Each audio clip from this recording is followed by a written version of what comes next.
Students, आज हम BEd first year का first paper childhood and growing up, जिसकी क्या है हमने अपनी फोर्थ यूनिट स्टार्ट कर रखी है। फोर्थ यूनिट के अंदर आज हम लेक्चर नंबर 3 करेंगे। तो लेक्चर नंबर 3 स्टार्ट करने से पहले स्टूडेंट मैं आपको बता दूं कि लेक्चर नंबर 2 के अंदर हमने क्या किया। लेक्चर नंबर 2 के अंदर हमने किया कि बाल्यावस्था के दौरान शारीरिक विकास की विशेषताओं का सेकंड पॉइंट क्लियर किया था, बी पॉइंट क्लियर किया था कि आंतरिक अवयवों में परिवर्तनों से संबंधित विशेषताएं। उसके अंदर स्टूडेंट हमने कौन कौन से पॉइंट क्लियर किए, जैसे मांसपेशियां हो गया, हृदय गति हो गया, उत्सर्जन संस्थान हो गया, पाचन संस्थान हो गया, प्रजनन संस्थान हो गया, और क्या है ब्रेन हड्डियां, ये पॉइंट क्या है हमने उसके अंदर अलग अलग क्लियर किए थे। तो आज हम लेक्चर नंबर 3 के अंदर स्टूडेंट करेंगे कि किशोरावस्था के दौरान शारीरिक विकास की विशेषताएं। तो किशोरावस्था के दौरान शारीरिक विकास की विशेषताएं स्टूडेंट, पहले मैं ये स्टार्ट करने से पहले मैं इंट्रोडक्शन के रूप में आपको कुछ बातें बता दूं किशोरावस्था से संबंधित। जैसे मैंने आपको पहले भी बताया कि आपने अपना टॉपिक स्टार्ट करने से पहले क्या है, आपने अपने टॉपिक से रिगार्डिंग कुछ लाइनें देनी है इंट्रोडक्शन के रूप में। तो हम बात करते हैं अब किशोरावस्था की।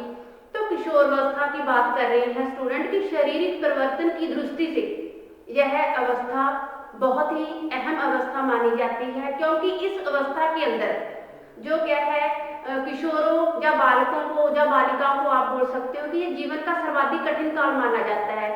किशोरावस्था की एज मानी गई है 13 से 18 वर्ष। 13 से 18 वर्ष किशोरावस्था की एज मानी गई है।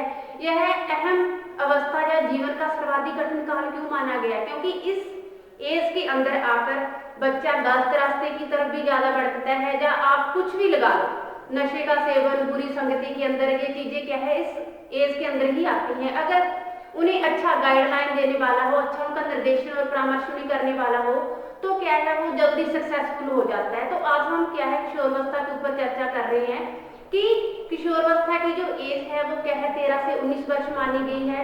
इस अवधि को क्या है किशोरावस्था कहा गया है। जैसे इसके रिगार्डिंग में आपको एक दो डेफिनेशन देती हूँ कि जैसे स्टेनली हॉल ने क्या है इस अवस्था को तूफान, विरोध, संघर्ष की अवस्था कहा है, क्योंकि इस अवस्था के अंदर जो बालक है, जो किशोर है, वो क्या है एक तनावग्रस्त और संघर्ष की एज में रहता है कि मेरी एक अलग पहचान बने। वो क्या है अपने जीवन में क्या है संघर्ष करता है। तो इसमें और क्या है स्टूडेंट की जो किशोर है या किशोरियां हैं, उनके जो व्यक्तित्व पक्ष हैं, जैसे शारीरिक, मानसिक, संवेगात्मक आदि पक्षों में क्या है बहुत सारे परिवर्तन आते हैं। तो इस एज को क्या कहा जाता है, किशोरावस्था कहा जाता है, जिसकी एज मानी गई है 13 से 18 वर्ष या 19 वर्ष। अब हम स्टूडेंट पॉइंट क्लियर करते हैं कि जो किशोरावस्था है उसको दो निम्न वर्गों के अंदर क्या है वर्गीकृत किया गया है, दो निम्न वर्गों के अंदर बांटा गया है। वो दो निम्न वर्ग कौन कौन से हैं? फर्स्ट है ब्राह्मण शारीरिक परिवर्तनों से, वायु शारीरिक परिवर्तनों से संबंधित विशेषताएं। फर्स्ट पॉइंट है वायु शारीरिक परिवर्तनों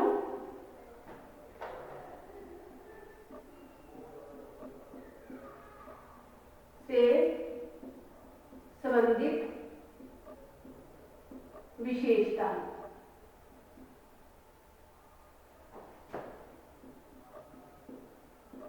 जिसे आप इंग्लिश के अंदर एक्सटर्नल फिजिकल चेंज भी बोल सकते हो।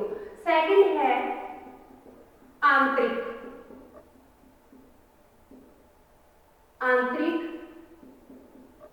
शारीरिक, जिसे आप इंटरनल चेंज भी बोल सकते हो। परिवर्तनों से संबंधित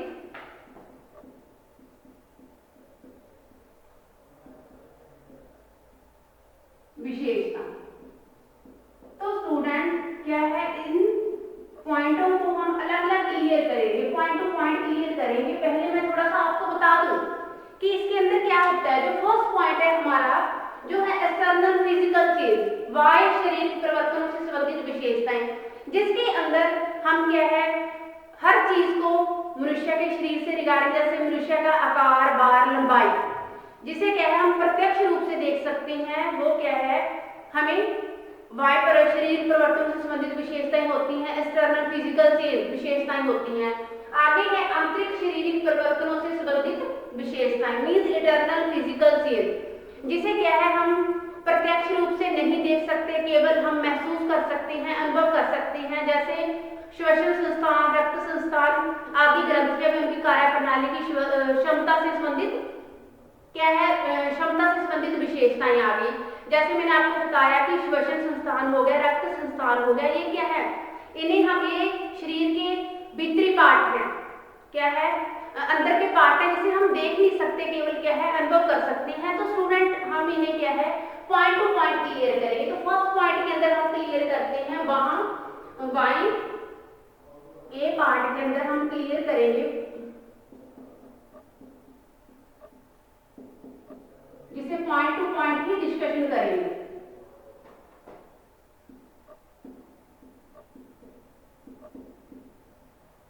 परिवर्तनों से संबंधित विशेषताएं,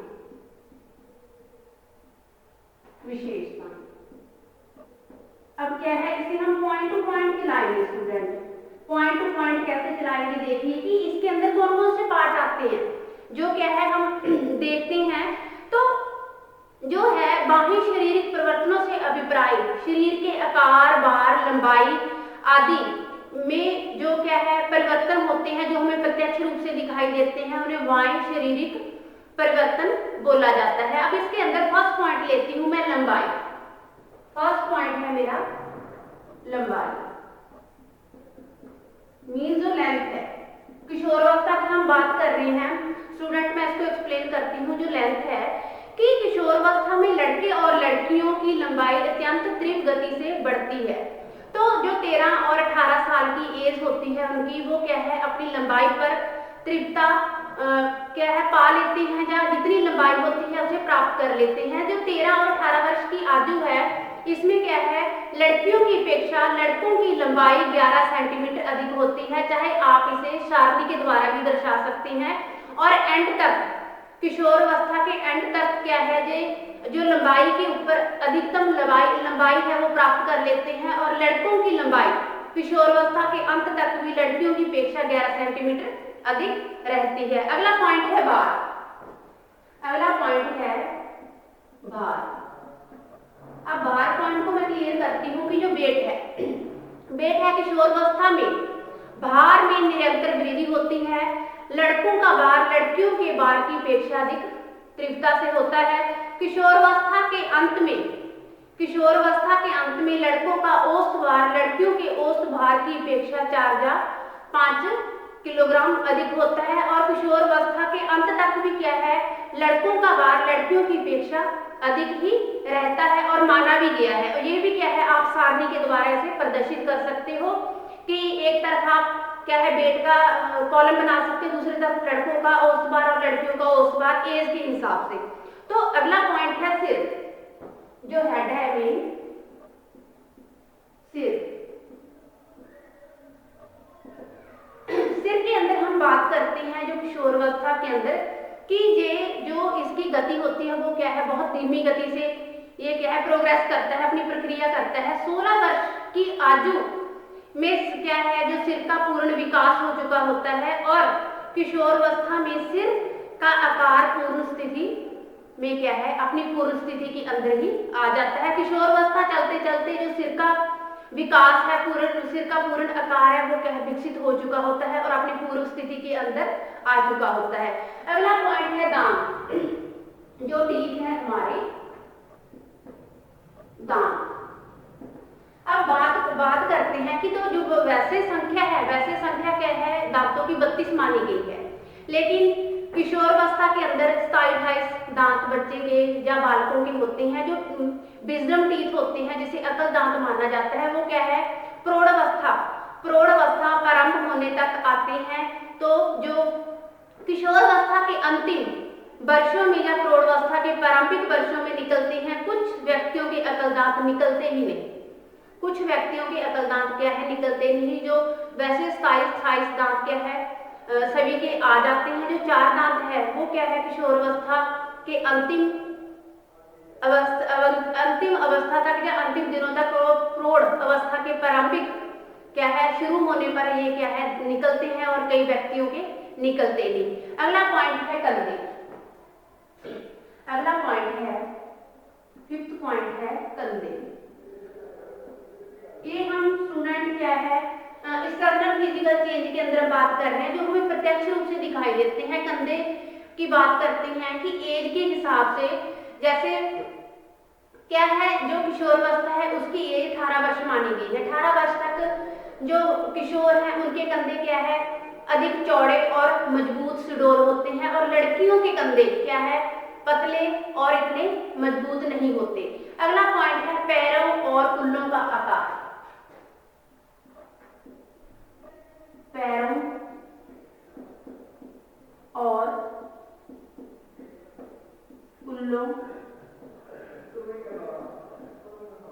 का आकार।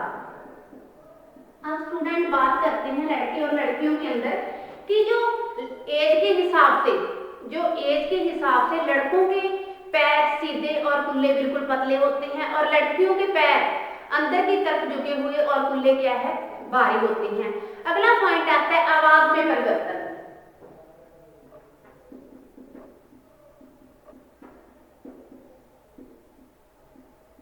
आवाज में परिवर्तन, वॉइस ऑफ चेंज कि आवाज में परिवर्तन कैसे है इसके हिसाब से। स्टूडेंट हम बात करते हैं कि आवाज में परिवर्तन कैसे कि 16-17 जो 18 वर्ष किशोरावस्था की एज मानी गई है, इसमें क्या है थायराइड नामक ग्रंथि क्या है सक्रिय हो जाती है। इससे जो लड़कों की आवाज है वो क्या है बारीक हो जाती है, और लड़कियों की आवाज पतली और सुरीली हो जाती है। अब ये हुआ हमारा क्या है बाह्य शारीरिक परिवर्तनों से संबंधित विशेषताएं। अब हम अगला पॉइंट करते हैं कि आंतरिक शारीरिक परिवर्तनों से संबंधित विशेषताएं। हम पॉइंट अगला क्लियर करते हैं अपना यहाँ पे।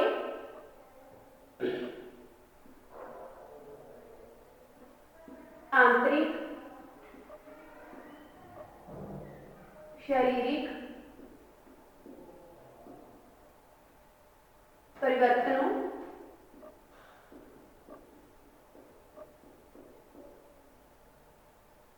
से संबंधित विशेषताएं।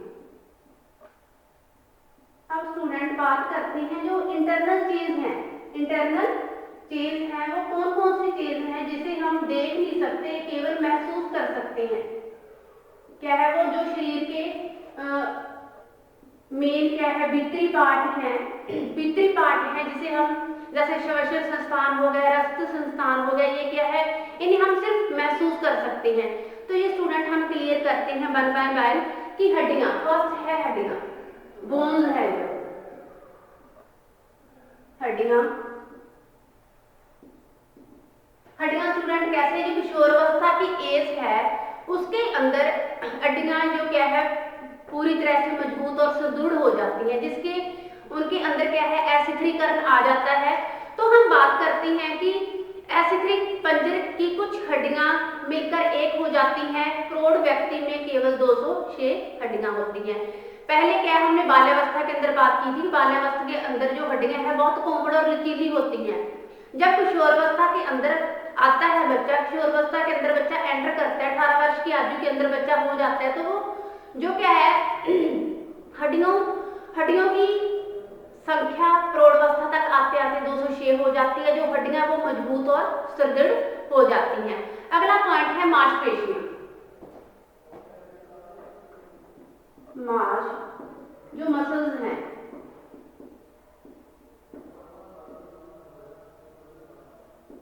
मांसपेशियां। अब हम बात करते हैं कि किशोरावस्था में शरीर की मांसपेशियों का विकास अत्यंत तीव्र गति से होता है। जो शरीर का कुल भार है उसके हिसाब से क्या है वो मांसपेशियों का जो कुल भार है लगभग 45% हो जाता है, 45% हो जाता है। मांसपेशियों के गठन में भी क्या है अपेक्षाकृत दृढ़ता आ जाती है। पहले बात बाल्यावस्था के अंदर क्या है, मांसपेशियां इतनी मजबूत नहीं होती, विकास बाल्यावस्था के हिसाब से ही होता है। अब किशोरावस्था के अंदर जैसे बच्चा एंटर करता है, किशोरावस्था के अंदर आ जाता है बच्चा, तो ये मांसपेशियां वो भी क्या है, दृढ़ हो जाती हैं, और जो बच्चे के शरीर का कुल भाग होता है उसके कुल भाग के क्या है 45% हो जाती है। अगला पॉइंट है स्टूडेंट हृदय गति, हार्ट बीट भी जिसे आप बोल सकते हो, हृदय गति। अब हृदय गति की बात करते हैं कि जब बच्चा क्या है किशोरावस्था के अंदर आता है, तो किशोरावस्था से पहले क्या है वो बाल्यावस्था के अंदर होता है। बाल्यावस्था में जो हृदय गति है वो क्या है 85 प्रति मिनट होती है, लेकिन किशोरावस्था के अंदर वो हृदय गति घटकर क्या है 72% प्रति मिनट के हिसाब से हो जाती है। अगला पॉइंट है ब्रेन, फोर्थ पॉइंट है स्टूडेंट मस्तिष्क, जिसे आप बोल सकते हो।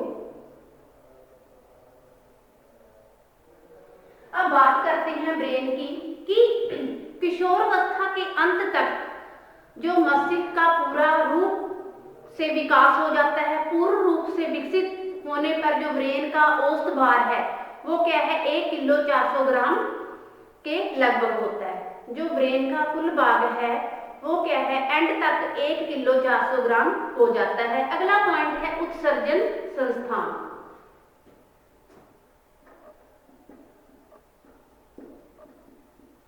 उत्सर्जन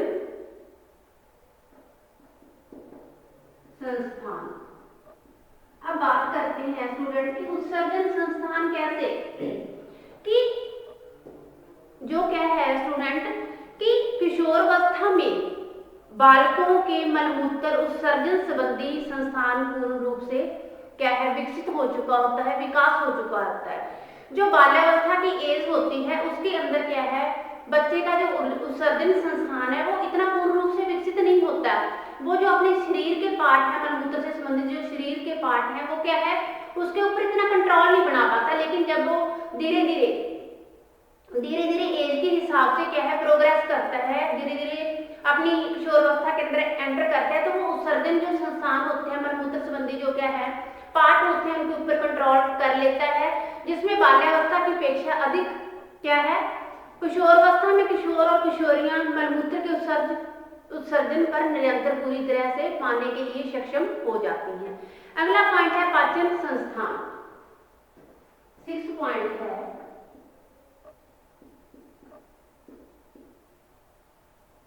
पाचन संस्थान। अब बात करते हैं किशोरावस्था के अंदर ही बात हो रही है कि जो पाचन है, जो हमारा क्या है पेट का आकार है बाल्यावस्था के अकॉर्डिंग किशोरावस्था के अंदर जैसे बच्चा एज के हिसाब से क्या है बढ़ता है, एज के हिसाब से बच्चा क्या है एंटर करता है, तो कैसे चेंज हो जाता है। जब बाल्यावस्था के अंदर जो क्या है उसका खाने की उसके पेट का आकार है वो इतना छोटा होता है कि वो अपने शरीर के हिसाब से ही खाता है। अब जब बच्चा किशोरावस्था के अंदर एंटर करता है तो जो उसका पेट का आकार है एक बैग की तरह हो जाता है, तो उसे एक तो क्या है पचाने में भी कोई ज्यादा कठिनाई महसूस नहीं होती, और क्या है उसे भूख लगना इस एज के अंदर क्या है कम शुरू होती है, इतनी भूख नहीं लगती, लेकिन वो जितना खाता है वो उतना पचा सकता है। अगर हम बाल्यावस्था के अंदर बात करते हैं स्टूडेंट, बाल्यावस्था के अंदर बच्चा क्या है अपने पेट के हिसाब से खाता है, उसे वो क्या है इतना नहीं खा सकता, जितना उतना ही खाता है जितने उसके पेट को भूख लगी है। अब किशोरावस्था की बात करते हैं हम स्टूडेंट, किशोरावस्था के अंदर का क्या होता है कि जो एक तो पेट का जो आकार है वो बढ़ जाता है, हमें क्या है एक बैग की तरह नजर आने लगता है, एक तो वो अपनी कैपेसिटी से ज्यादा भी खा सकता है, और एंड तक अंतिम क्या है अंतिम दिनों तक अंतिम वर्षों तक जो किशोरावस्था के अंदर बच्चा होता है उसे भूख लगना भी कम हो जाती है, लेकिन वो जितना खाता है वो आसानी से पचा सकता है अकॉर्डिंग टू बाल्यावस्था के हिसाब से, चाइल्डहुड के हिसाब से। अगला है प्रजनन संस्थान। अगला पॉइंट है मेरा प्रजनन संस्थान। अब प्रजनन संस्थान के अंदर बात करते हैं स्टूडेंट हम कि कैसे कि किशोरावस्था में प्रजनन से जुड़े अंगों का विकास क्या है तीव्र गति से होता है। क्या है लड़कों के अंदर वीर्य का बनना और लड़कियों में अंडाकोश बनने शुरू हो जाते हैं, जिस कारण उनका शरीर बच्चे को भी जन्म दे सकता है। अब बात आती है कि प्रजनन अंगों का जो गुप्त अंग है वो क्या है, किशोरावस्था के अंदर इन अंगों में क्या है, तेजी से परिवर्तन होता है। कई बार तो बच्चों को इतना पता नहीं होता, वो घबरा जाते हैं, उन्हें क्या कौन सा रोग लग गया है, तो बच्चे क्या है दूसरों को बताने के लिए भी संकोच करते हैं। तो टाइम टू टाइम एज के हिसाब से बच्चों को गाइडलाइन जरूरी क्या है देनी चाहिए। अब हम बात करते हैं प्रजनन संस्थान कि प्रजनन अंग कौन कौन से हैं। जैसे ये मैंने आपको बात बताई, जो क्या है प्रजनन अंग है वो तेजी से विकसित होती हैं इस एज के अंदर आकर। जैसे लड़कों के अंदर वीर्य बनना और लड़कियों के अंदर क्या है अंडाकोश बनना स्टार्ट हो जाते हैं। इससे क्या है लड़कियां बच्चे को भी अपने शरीर के हिसाब से जन्म दे देती हैं और प्रजनन संस्थान विकसित हो जाने के कारण यदि लड़का और लड़की किशोरावस्था के अंदर संभोग के अंदर आते हैं तो वो क्या है गर्भधारण भी हो सकता है। तो ये स्टूडेंट हमने क्लियर किया अपना पॉइंट प्रजनन संस्थान। अब हम बात करते हैं जो हमारा टॉपिक है, मैंने आपको करवाया स्टूडेंट की किशोरावस्था के दौरान शारीरिक क्या है शारीरिक विकास की विशेषताएं। तो बात की स्टूडेंट हमने कि किशोरावस्था के दौरान शारीरिक विकास की विशेषताएं। तो पहले मैंने आपको किशोरावस्था एज के बारे में बताया कि जो किशोरावस्था एज है कितने से कितने मानी गई है। तो ये क्या है जीवन का सर्वाधिक और कठिन काल होता है। इसके चलते दौरान बच्चे के शारीरिक परिवर्तन क्या है बहुत तेजी से होते हैं। जैसे व्यक्तिगत पक्ष से संबंधित मान लो शारीरिक मानसिक सामाजिक बौद्धिक, क्योंकि इस एज के अंदर आकर बच्चा क्या है तनावग्रस्त और कठिनाई के अंदर रहता है। एक तो उसे अपनी पहचान बनानी होती है, दूसरी जैसे मैंने आपको एक डेफिनेशन भी दी थी कि बच्चा परिपक्वता को हासिल करता है, इसके अंदर परिपक्वता की ओर बढ़ता है। जैसे स्टेनले हॉल की मैंने डेफिनेशन दी थी कि जो किशोरावस्था एज है वो संघर्ष तूफान और विरोधावस्था की एज मानी गई है, जिसे हम किशोरावस्था एज कह सकते हैं। तो ये परीक्षा के रूप में आपको बताया। फिर बताया कि इसे क्या है हम दो पार्टों के अंदर दो बिंदुओं के अंदर हमने डिवाइड किया। वो कौन कौन से थे पार्ट, एक्सटर्नल फिजिकल चेंज, दूसरा था इंटरनल फिजिकल चेंज की बाएं शारीरिक परिवर्तन और आंतरिक शारीरिक परिवर्तनों से संबंधित विशेषताएं। तो फर्स्ट पॉइंट हमने क्लियर किया कि जो एक्सटर्नल फिजिकल चेंज है उसके अंदर कौन कौन सी विशेषताएं आती हैं जो हमें प्रत्यक्ष रूप से दिखाई देती हैं बच्चे से संबंधित, जैसे किशोरों से संबंधित चाहे व्यक्ति से संबंधित है। वो क्या है आकार भार लंबाई आदि में जो भी परिवर्तन होते हैं वो हमें प्रत्यक्ष रूप से दिखाई देता है। उसके अंदर हमने पॉइंट क्लियर किए, लंबाई, भार, सिर, दांत, कंधे, पैरों और कुल्लों का आकार, आवाज में परिवर्तन। फिर अगले पॉइंट पे आ जाएंगे स्टूडेंट की इंटरनल फिजिकल चेंज, जो आंतरिक शारीरिक परिवर्तनों से संबंधित विशेषताएं कि हमें क्या है ये जो आंतरिक परिवर्तन है ये हमें प्रत्यक्ष रूप से दिखाई नहीं देते हैं, इन्हें हम क्या है केवल महसूस कर सकते हैं। जैसे एक तो शरीर के बहुत भीतरी पार्ट होते हैं, इनकी कार्यप्रणाली के शरीर के अंदर होती है। तो इसके अंदर हमने कौन कौन से पार्ट क्या है अपने जो पॉइंट क्लियर किए वो है हड्डियां, बोन्स, मांसपेशियां, मसल्स, हृदय गति, हार्टबीट, ब्रेन, उत्सर्जन संस्थान, पाचन संस्थान और प्रजनन संस्थान। तो स्टूडेंट ये हुआ अपना topic clear. Thanks student, have a nice day.